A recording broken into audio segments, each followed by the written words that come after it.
A woman vanishes for 3 long days and returns with secrets that could destroy everyone. The man who loves her finally sits face to face with the powerful crime boss who controlled her fate, and the truth is far darker than he imagined. For 3 days, Keanu moved through the city like someone walking through a dream he could not wake from. Every street felt empty without her. Every sound made him turn his head, hoping it was Sandra calling his name. And in those silent hours, the fear inside him grew darker than anything he had ever faced. No message. No call. No trace. People said maybe she needed space, maybe she just left. But he knew her heart. Sandra was the kind of person who apologized when she borrowed a pen. She would never disappear without a reason. On the morning of the 4th day, a taxi stopped outside his apartment. The door opened slowly, and Sandra stepped out. Her face was pale, her clothes were wrinkled. There was a small cut near her lip like she tried to hide something worse. She tried to smile, but it wasn't the smile he knew. It was a tired mask. "I'm okay," she whispered. But her eyes said something completely different. She walked inside quietly, like she was afraid of the walls listening. She didn't hug him. She didn't explain. She went straight to sit on the edge of the bed, staring at the floor as if the ground itself carried the memory she was trying to escape. Keanu felt anger rise, but it wasn't anger at her. It was anger at the fear, the silence, and the invisible shadow that seemed to follow her into the room. "Sandra, tell me where you were." Her fingers trembled. She opened her mouth and closed it again. And then, slowly, a single tear fell. Not from pain, but from something deeper. Shame, fear, and exhaustion tangled together. "I had no choice," she finally said, voice shaking. "And if I talk, it will get worse." The words hit harder than any truth. No choice. Worse. Someone had power over her. And in that moment, Keanu understood something terrifying. Whoever took her still wasn't done. And he realized he was going to have to walk into that darkness himself, no matter what waited there. That night, the apartment felt different, like the air itself had secrets.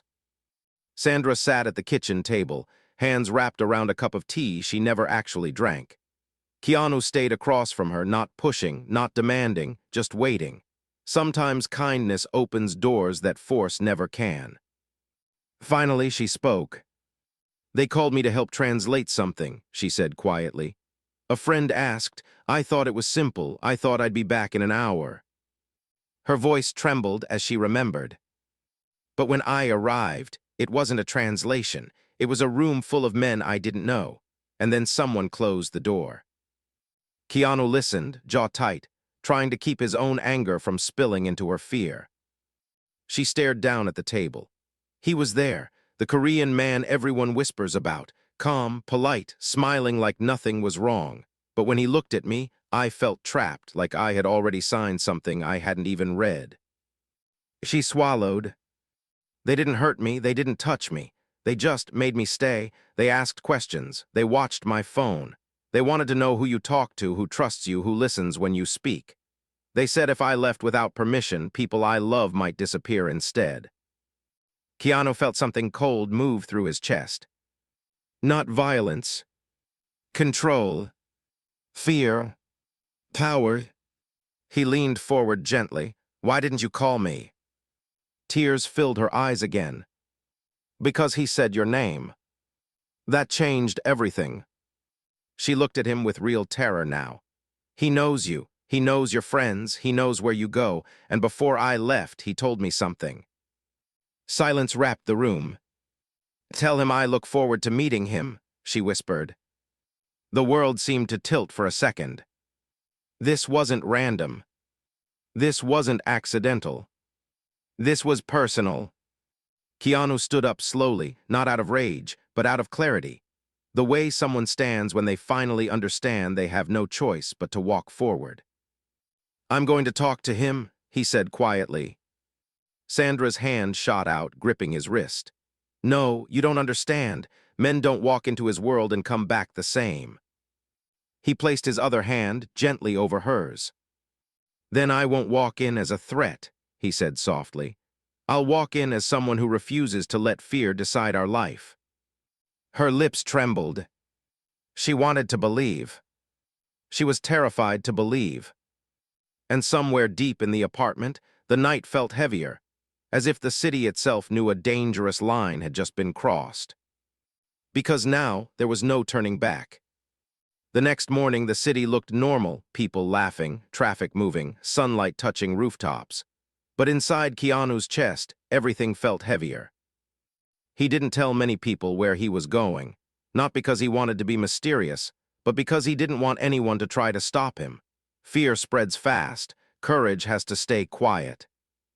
Before leaving, he found Sandra standing near the window, arms wrapped around herself like she was trying to hold all the pieces together. If he says anything cruel, she whispered, don't react. That's how he tests people. He pushes hearts until they break. Keanu nodded. I'm not going there to fight, he said gently. I'm going there to understand what he wants and what it will take to make sure you are never trapped again. She looked at him, eyes soft and hurting. Promise me one thing. Anything. Don't let his darkness turn you into someone you're not. Those words stayed with him long after he walked out the door. The building was taller than the rest, like it wanted to watch the whole city. The guards didn't shout. They didn't threaten. They simply guided him through polished halls that smelled like expensive wood and old secrets. Everything was quiet. Too quiet. He was led into a room that felt both warm and dangerous at the same time. Gold decorations, soft lighting, silence heavy enough to crush honesty. And then the Korean crime boss walked in. Not loud, not angry, not dramatic. Just calm, controlled, smiling as though this meeting had been planned years ago. Thank you for coming, he said in a slow, steady voice. Few men choose conversation over violence. That already tells me who you are. Keanu didn't speak right away. Sometimes silence protects truth. The man poured himself tea, as if they were discussing weather instead of fear. She is brave, he continued softly. Your woman, she endured worry, she endured pressure, she protected you even when she was afraid. I respect people like that. Respect. The word sounded strange, coming from someone who held people like birds in a cage. Then why keep her? Keanu asked quietly. Why scare her? The man tilted his head slightly. Because fear reveals what loyalty hides, and I needed to know something about you. Keanu's heartbeat slowed. About me. The crime boss smiled again, the kind of smile that hides knives. Yes, he said calmly. I needed to see what you would do when someone you love disappears, and whether your heart runs on anger or on something else entirely. He leaned closer. Now I know. The room felt colder. Keanu realized something unsettling. This wasn't just about Sandra being taken. This was a test, and the real reason hadn't been spoken yet. For a long moment, neither of them spoke. The quiet in the room wasn't peaceful. It was the kind that made the truth feel heavier, like it was being carried toward the surface whether anyone wanted it or not. Keanu rested his hands on the table, steady, controlled. He remembered what Sandra said. Don't let his darkness change you. So he breathed slowly and waited. The crime boss studied him, almost curious. Most men, he said gently, would have come here shouting, threatening, trying to prove they are strong, but strength isn't loud. Strength is knowing when not to break. He lifted the teacup. I needed to know if you were the kind of man who destroys, or the kind who protects. Keanu's voice stayed calm. I'm the kind of man who doesn't like people being used like tools. The boss nodded, almost pleased by the honesty. Good honesty matters. He leaned back, fingers interlocked. Your name crosses important places. People listen to you. People trust your words. That means you are valuable. And when something is valuable, others will eventually try to use it. Keanu's eyes narrowed slightly. So you dragged Sandra into all this to send me a message. The boss shook his head slowly. Not a message, a warning. He set the teacup down with quiet precision. The world you stand near is changing. There are men coming who are louder than me, more reckless than me, men who won't ask permission to walk through your life. They won't just borrow fear, they will live in it. Keanu stayed silent, letting the weight of those words settle. I needed to know whether you would panic, the boss continued, or whether you would think, because men who think can make deals, men who panic only make enemies. Keanu took a slow breath. And what exactly do you want from me? The boss smiled again, not cruelly, not kindly, simply with certainty. One day soon, someone will come to you asking for support, information, influence. When that day arrives, I want you to remember this conversation and choose carefully. Not for me, for her. He nodded toward the empty space beside them, the space that, in a way, Sandra still occupied. Keanu felt something tighten in his chest. This wasn't just about crime or territory. It was about power shaping lives from shadows, and love being forced to live inside those shadows too. Let her stay out of this, he said quietly. Whatever world you live in, don't pull her into it again. The crime boss considered this for a moment. Then he nodded once. If you keep your heart steady, she will never vanish again, I give you that.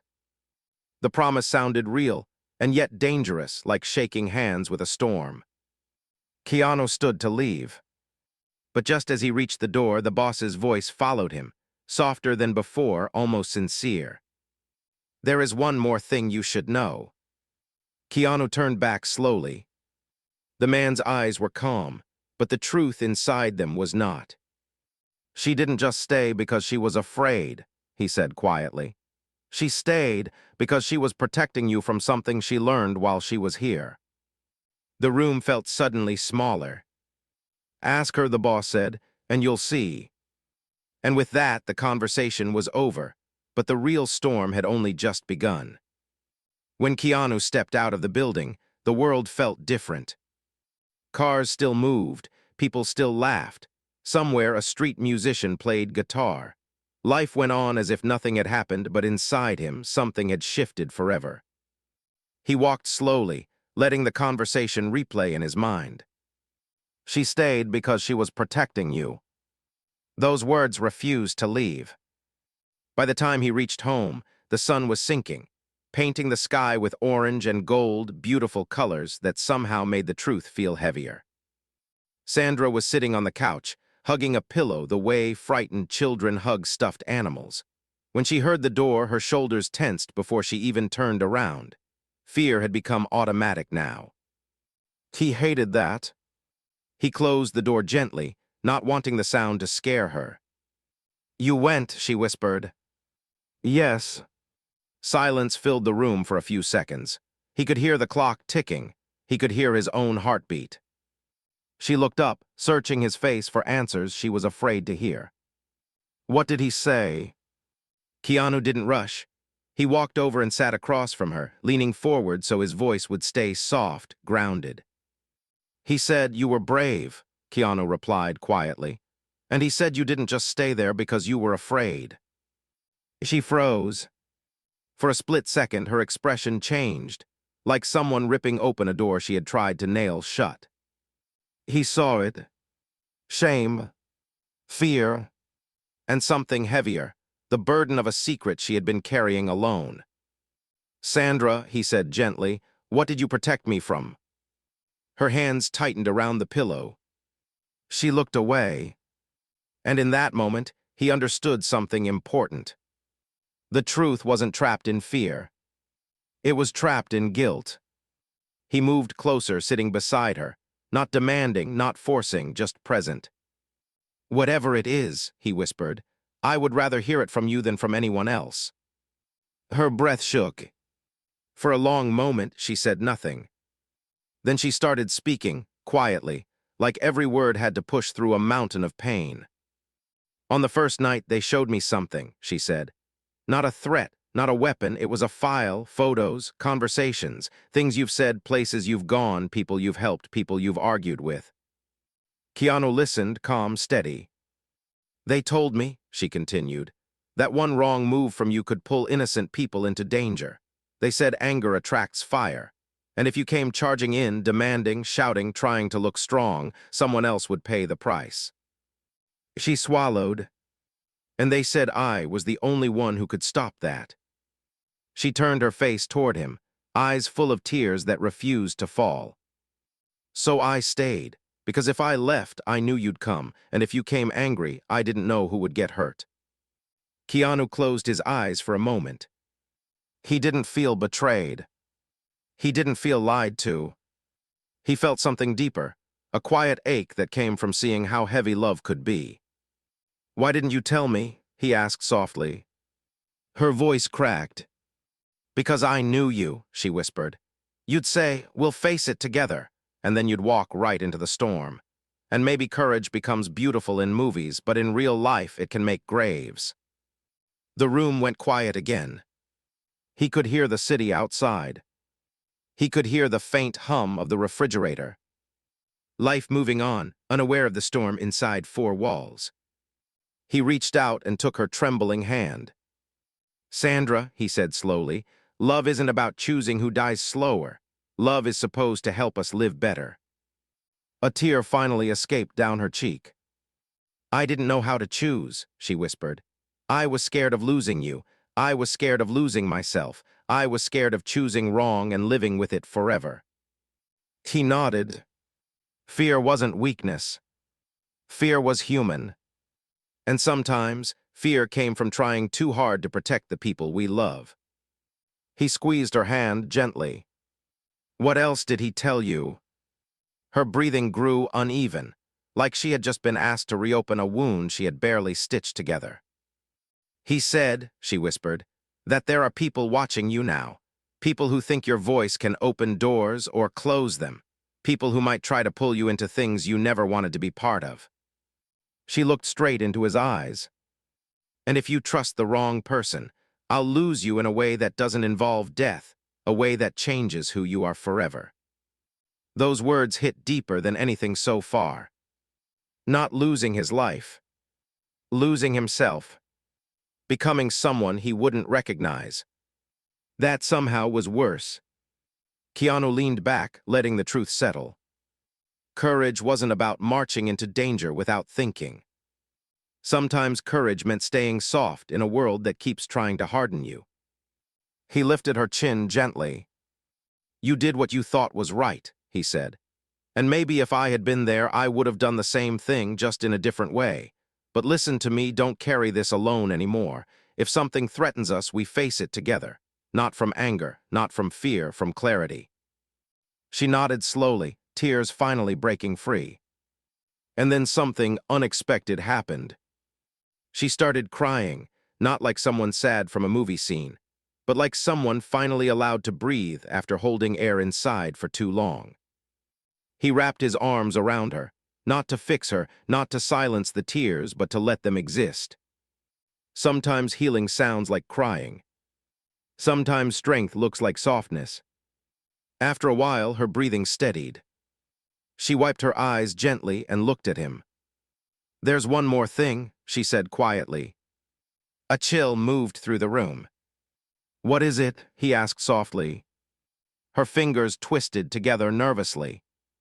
"Before I left," she whispered, "the boss said something to me. He said this isn't the end.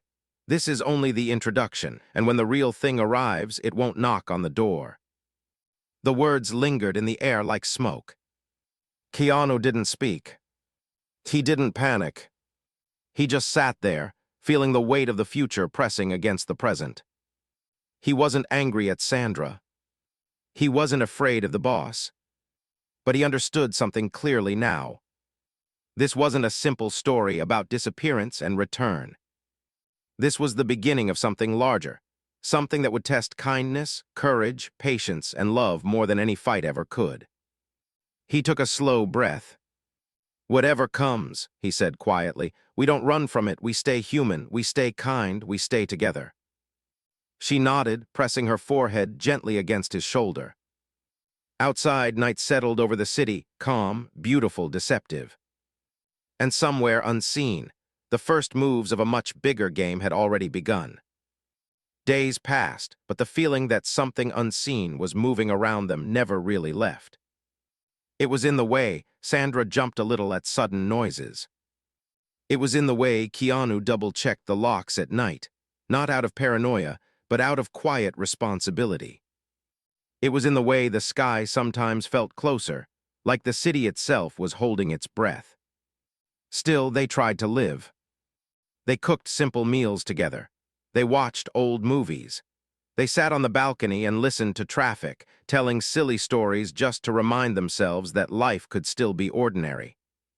One evening, as the sun was melting into the horizon in soft shades of orange and pink, Sandra turned to him. "Do you ever wish none of this happened?" she asked softly. Keanu thought for a long moment. "Sometimes," he admitted. "But then I look at you and I see how much stronger you are now, even with the fear, and I think maybe this didn't just happen to us. Maybe it happened for something we haven't fully seen yet." She looked at him, surprised. "For what?" He shrugged gently. "For us to learn how to stay human, even when someone tries to turn us into pieces in their game." She smiled a little at that, a small, tired but real smile. The kind that meant healing had started, even if slowly. But life, as always, had its own timing. One night, as rain tapped softly against the windows, Keanu's phone buzzed with a message from an unknown number. He almost ignored it. But something in his chest told him to look.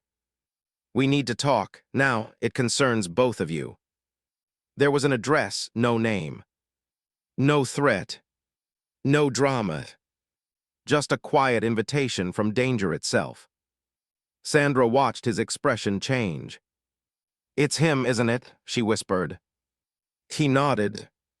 "You don't have to go," she said, voice shaking slightly. "I know," he answered gently. "That's exactly why I'm going." She frowned. "What do you mean?" "If I go because I'm afraid," he explained, "he still controls me.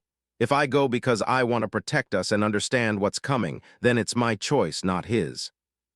She hesitated, then did something he didn't expect. "I'm coming with you." He stared at her, surprised. "Sandra." "No," she interrupted softly.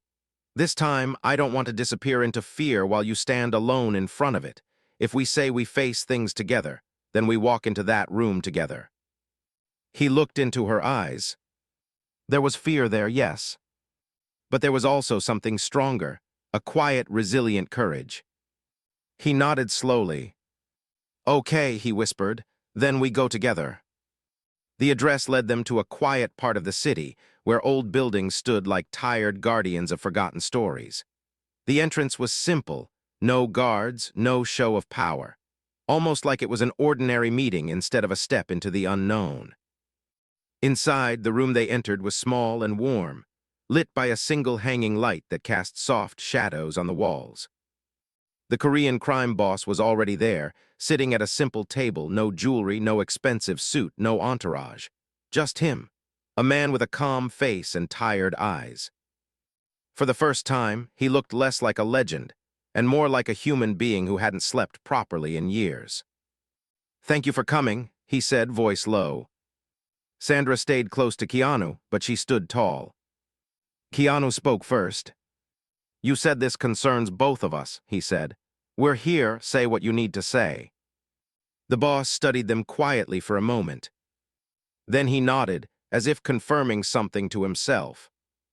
"I wanted you both here," he said, "because fear grows in silence, and I have caused enough of that." Sandra blinked, confused. "Then why did you drag me into this?" she asked, voice trembling but steady. He looked at her with a strange mix of respect and regret. "Because men like me are born into storms," he answered slowly. "We are taught that control is survival, that fear is a tool. I needed leverage. I needed to know if the man whose name keeps circling powerful rooms was someone who would scream or someone who would listen, and you became the bridge." Her jaw tightened. "I'm not a bridge," she whispered. "I'm a person." The words hung in the air, clear and sharp. The boss actually nodded. "Yes," he said softly, "you are, and that is why we are here now." He folded his hands, thoughtful. There are people above me, he continued. Men you will never meet. They like chaos. They like desperate people because desperate people say yes to anything. You too are different. You still believe in kindness, in boundaries, in walking away from easy power. He held Keanu's gaze. That makes you dangerous to them. Keanu's brows knit slightly. We don't want anything from them, he replied. Or from you. I know, the boss said. That's exactly the problem. People who cannot be bought scare those who only know how to buy things. He sighed quietly, like a man who had carried too many secrets for too long. So here is the truth, he said. The test is over. I will not touch her again. I will not send shadows through your life. I will not drag you into my world. But in return, when someone comes to you dressed as opportunity, too quick, too easy, too flattering, I want you to remember this. Sometimes danger wears a smile, not a gun. Sandra listened, eyes filled with a different kind of fear now, not of him, but of the invisible future he described. Why are you telling us this? She asked softly. For the first time, his composure cracked just a little. Because once, he said, voice distant, I was like him. He nodded toward Keanu. Someone who believed in kindness, who thought he could stand near the fire without catching. I laughed at warnings. I thought humility was weakness. And one day, I woke up and realized I had become the storm I was warned about. He looked down at his hands. Someone should have spoken to me like this when I was younger. Maybe it wouldn't have saved me, but maybe it would have given me a chance. The room fell silent. Sandra looked at Keanu. Keanu looked at the man. In that moment, everything shifted slightly. This wasn't a monster speaking. This was a man who had wandered too far into darkness and finally turned around to see how far he had gone. Keanu took a slow breath. You said once that strength is knowing when not to break, he said. But I think real strength is knowing when to stop breaking others too. The boss's eyes flickered with something almost like pain. Then he nodded. Perhaps, he whispered. After a long pause, he stood. This is the last time we meet, he said. You owe me nothing. I owe you nothing. But I will watch from a distance, not as a threat, but as a reminder to myself that there are still people who choose a different path. He turned to Sandra. You were braver than you think, he said quietly. I am sorry for the fear. It wasn't a perfect apology, but it was real. And sometimes, real matters more than perfect. When they stepped back out into the night, the air felt lighter. Sandra exhaled slowly, like she'd been holding that breath since the day she disappeared. It's over, she asked. Not the world, Keanu said gently. But this part, yes, the fear that controlled our every thought, that's over.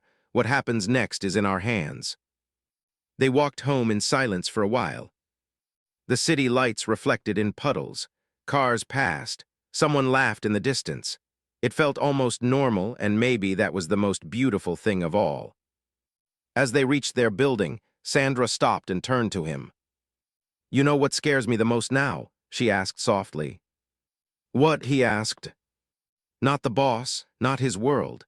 It's the idea that after everything, we might let fear write our story instead of love.